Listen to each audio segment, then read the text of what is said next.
खुलुमबाय बेयो बड'लेण्ड इंखं टेलिभिजन दिनै 12 डिसेम्बर 2021 मंगलबार खालि सानसेनि बरादखौ नोंथांमोननि खाथियाव लाबोदों आं सदानन्द दैमारिया।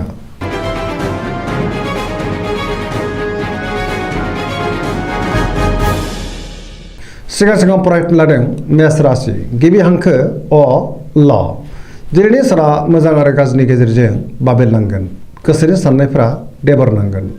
गोबां जेंनाजों मोगा मोगि जानो हागौ गोजोननि आंखाल जागोन गोसोखौ दिनै गोबां उसुखुथु आरो गुलुं गुजुं मोनगोन गुबुननि गोसोआव दुखु होफ्रांनो हागौ सोरजोंबा नांलाय खमलाय एबा एना एनिबो जानो हागौ सांग्रां थानाया गाहाम गोसोनि साननायफ्रा देबरनांगोन देहाया दिनै मोजाङै थागोन रांखावरियाव मोजां नाथाय अब्लाबो नाङा फाङा खरसायाबो बांगोन बेफार फालांगियाव मोजां होनजायो गुबुना नाथाय खहा खालामनो नाजागोन न'खराव बिसि फिसायनि गेजेराव अननानै फैगोन मावनो लानाय खामानिखौ मावनायाव गोबां रोखोमनि हेंथा फैनो हागौ नेगेटिभ एनार्जिनि गोहोम गोग्लैगोन लाइमोनफोरनि गोसोआ दिनै जोबोर रमान्टिक जागोन आरो गोसोनि साननायखौ फोरमायलायनोबो हागोन सोरबा खाथि लोगोआ नाथाय गाज्रि नोजोर होगोन सांग्रां जानायनि गोनांथि दङ गुबुननि गोसोखौ बोनो गोब्राब जागोन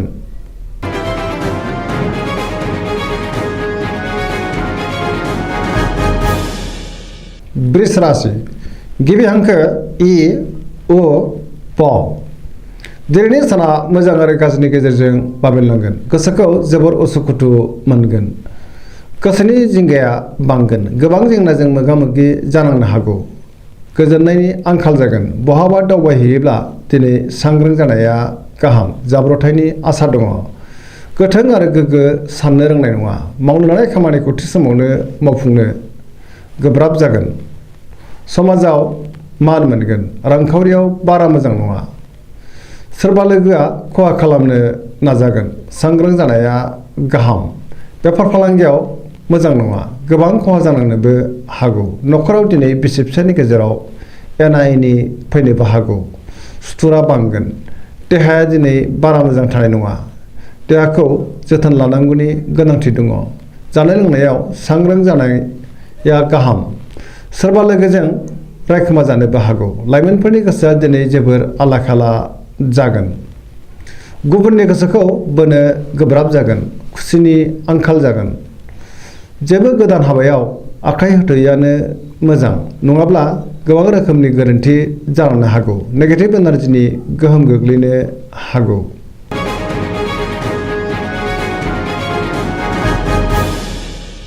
मिथुन राशि गिबि हांखो ख स दिनैनि साना बारा मोजां नङा गोबां रोखोमनि जेंनायाव गोग्लैनांनो हागौ मावनो लानाय खामानिखौ मावफुंनो गोब्राब जागोन गोसोखौ दिनै जोबोर लोरबां मोनगोन देहाया बारा मोजां थानाय नङा रांखावरियाव जोबोर मोजां नाथाय अब्लाबो खरसायाबो बांगोन बेफार फालांगियाव मोजां मुलाम्फा मोनगोन न'खराव दिनै अननानै फैगोन समाजाव मान मोनगोन गोसोनि साननायफ्रा जाफुंगोन गुबुननि गोसोखौ बोनो हागोन सिगांनि बबेबा जेंनाखौ दिनै सुस्रांनो नाथाय गोब्राब जागोन गोसोआ जोबोर उसाव बादाव जानोबो हागौ लाइमोनफ्रा बहानिफ्रायबा मोजां खौरां मोननो हागौ फरायसाफ्रा फरायनायाव गोसो दुंखांगोन आरो मोजां फिथाइ मोननोबो हागोन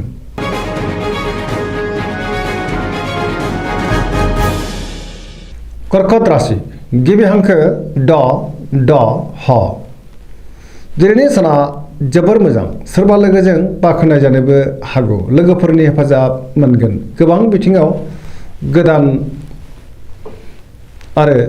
मोजां खाबु फैनो हागौ गोसोखौ दिनै जोबोर गोजोननाय मोनगोन मावनो लानाय खामानिखौ थि समावनो आरो गोरलैयैनो मावफुंनोबो हागोन रांखावरियाव जोबोर मोजां अब्लाबो नाथाय खरसायाबो बांगोन बेफार फालांगियाव जोबोर मोजां मुलाम्फा मोनगोन आयाबो बांगोन देहाया दिनै मोजाङै थागोन गुबुननि गोसोखौ दिनै गोरलैयैनो बोनो हागोन न'खराव बिसि फिसायनि गेजेराव अननानै फैगोन बिदा फंबायजों मोजां सोमोन्दो थागोन बिमा बिफानि बोर मोनगोन गोसोआ दिनै जोबोर रमान्टिक जागोन आरो गावबा गावनि गोसोनि साननायफोरखौ फोरमायलायनोबो हागोन, गुबुननि हेफाजाब मोनगोन, समाजाव मान मोनगोन, फरायसाफ्रा फरायनायाव गोसो दुंखांगोन आरो मोजां फिथाइ मोनगोन, पजिटिभ एनार्जिनि गोहोम गोग्लैगोन।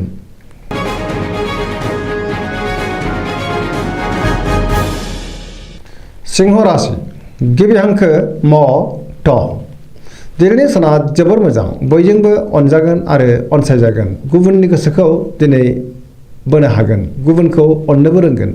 गोसोनि बोलोआ बांगोन,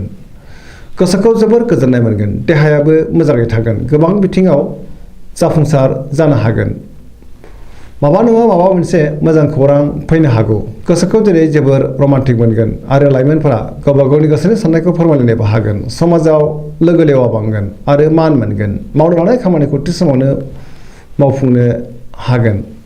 रांखावरियाव जोबोर मोजां होनजायो, बेफार फालांगियावबो जोबोर मोजां, आयआ बांगोन, आरजिनाय धोनखौ दोनथुमनोबो हागोन, न'खराव दिनै बिसि फिसायनि गेजेराव अनलायनाय फैगोन, गुबुननि थाखाय गोबां मोजां खामानि मावनानै होनोबो हागोन, गोसोआ दिनै जोबोर गोख्रों जागोन, सोरबा लोगोनिफ्राय मोजां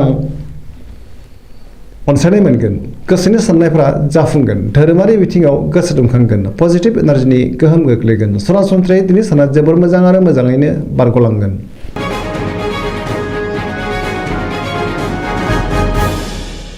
कन्या राशि गिबि हांखो प ट। दिनैनि साना मोजां आरो गाज्रिनि गेजेरजों बाबेनलांगोन, बयजोंबो गोरोबनो रोंगोन, हरखाबै सोरबा लोगोनिफ्राय मोजां खौरां फैनोबो हागौ, सिगांनि बबेबा जेंनाखौ दिनै सुस्रांनो हागोन, माबा नङा माबा मोनसे मोजां हाबा मावनानै गोसोखौ दिनै जोबोर गोजोननाय मोनगोन, गुबुननि गोसोखौ बोनो हागोन, रांखावरियाव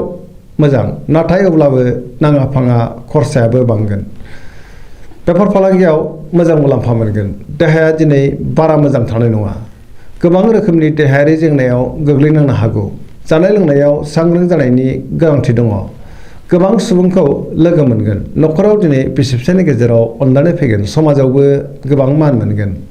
गोसोनि साननायफ्रा मोगथाङाव जाफुंगोन, लाइमोनफोरा दिनै जोबोर मोजां रमान्टिक जागोन आरो गावबा गावनि गोसोनि साननायखौ फोरमायलायनोबो हागोन, फरायसाफ्रा फरायनायाव गोसो दुंखांगोन आरो मोजां फिथाइ मोनगोन।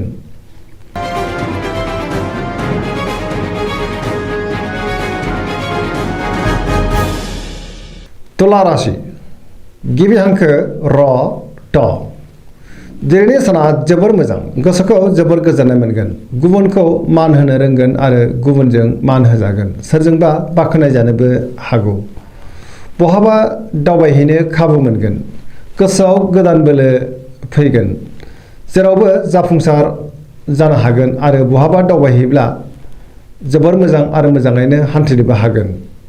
गोसोनि बोलोआ बांगोन, गोसोनि साननायफ्रा मोगथाङाव जाफुंगोन, मावनो लानाय खामानिखौ थि समावनो मावफुंनोबो हागोन, देहाया मोजाङै थागोन, रांखावरियाव दिनै जोबोर मोजां, मोननो गोनां धोनखौ मोननो हागोन, आरजिनाय धोनखौ दोनथुमनो हागोन, बेफार फालांगियावबो दिनै जोबोर मोजां मुलाम्फा मोनगोन, न'खराव बिसि फिसायनि गेजेराव अनलायनाय फैगोन, फरायसाफ्रा फरायनायाव गोसो दुंखांगोन आरो मोजां फिथाइ मोनगोन, लोगोफोरनि हेफाजाब मोनगोन, जायखि खामानि मावामानो मोनफ्रोमबो खामानियावनो दिनै जाफुंसार जानो हागोन।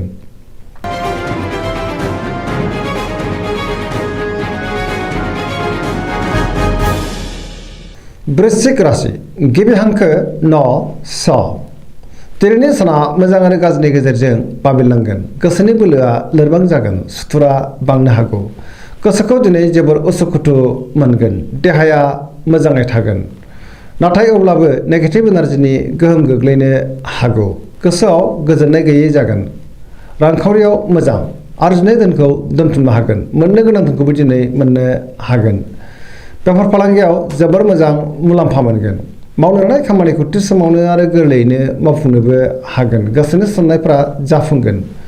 गोसोनि बोलोआबो बांगोन, समाजाव मान मोनगोन, न'खराव बिसि फिसायनि गेजेराव एना एनि फैनो हागौ, सांग्रां जानाया गाहाम, बेफार फालांगियाव मोजां होनजायो, गुबुननि गोसोखौ दिनै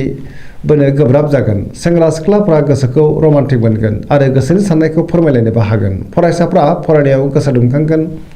आरो मोजां फिथाइ मोनगोन।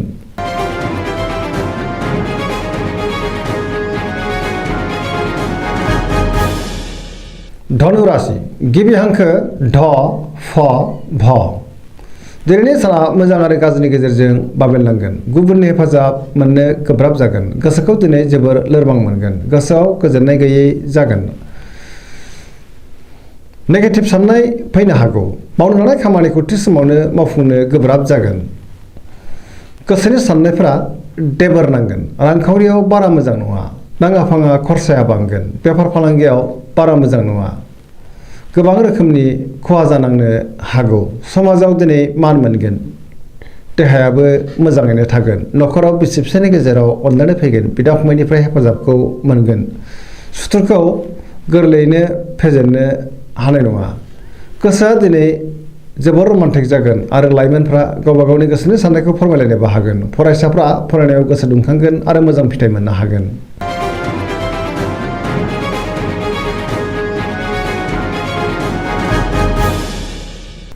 मकर राशि गिबि हांखो ख ज दिनैनि साना जोबोर मोजां गोसोखौ दिनै जोबोर गोजोननाय मोनगोन रांखावरियाव जोबोर मोजां नाथाय अब्लाबो खरसायाबो बांगोन आरजिनाय धोनखौ दोनथुमनो हागोन बेफार फालांगियाव जोबोर मोजां मुलाम्फा मोनगोन न'खराव बिसि फिसायनि गेजेराव अनलायनाय फैगोन मावनो लानाय खामानिखौ थि समावनो आरो गोरलैयैनो मावफुंनो हागोन माबा मोनसे मोजां खौरां फैनो हागौ समाजाव गोबां मान मोनगोन सोरबा लोगोनिफ्राय हरखाबै मोजां खौरां फैनोबो हागौ गोसोनि साननायफ्रा जाफुंगोन पजिटिभ एनार्जिनि गोहोम गोग्लैगोन गोसोनि बोलोआ बांगोन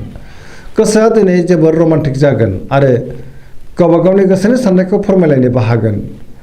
फरायसाफ्रा फरायनायाव गोसो दुंखांगोन आरो मोजां फिथाइ मोनगोन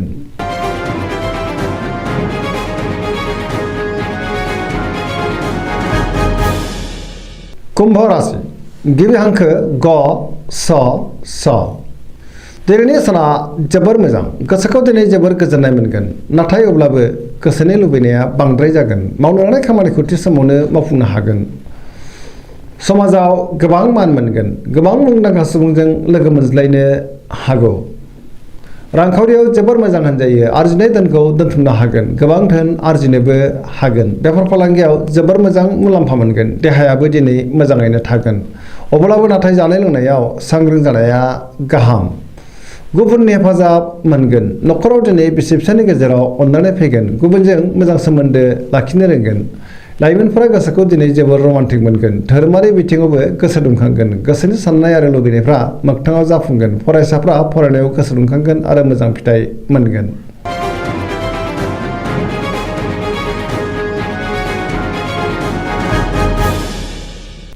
मीन राशि गिबि हांखो ड स दिनैनि साना बारा मोजां नङा नेगेटिभ एनार्जिनि गोहोम गोग्लैगोन गोजोननि आंखाल जागोन बयजोंबो गोरोबनो रोंनाय नङा सुथुरा बांगोन गोसोखौ दिनै जोबोर उसुखुथु मोनगोन गोसोआव गोबां रोखोमनि जेंना नुजाथिगोन गोबां बिथिङाव बेले बेजे साननायबो फैगोन मोनफ्रोमबो बिथिङाव सांग्रां जानो नांगोन गोसोनि बोलोआ लोरबां जागोन गावनि गोसोनि साननायखौ गुबुननो फोरमायनो हागोन गोसोखौ दिनै जोबोर आला खाला मोनगोन गुबुननि थाखाय नाङा फाङा जेंनायाव गोग्लैनांनोबो हागौ देहाया दिनै मोजाङै थागोन रांखावरियाव मोजां नाथाय अब्लाबो खरसायाबो बांगोन बेफार फालांगियावबो मोजां होनजायो न'खराव अनलायनाय फैगोन बहानिफ्रायबा हरखाबै गाज्रि खौरां फैनोबो हागौ नेगेटिभ एनार्जिनि गोहोम गोग्लैगोन सांग्रां जानाया गाहाम दिनैनि राशि फरायनाया एसेनोसै जोबनायाव बेखौनो खावलायो जाहाथे नोंथांमोना सानफ्रामबो जोंनि बे बड'लेण्ड इंखं टेलिभिजनखौ नायबाय थायो आरो साबस्क्राइब खालामो लोगोसे लाइक खालामो आरो शेयार खालामो एसेनोसै गोजोन्थों।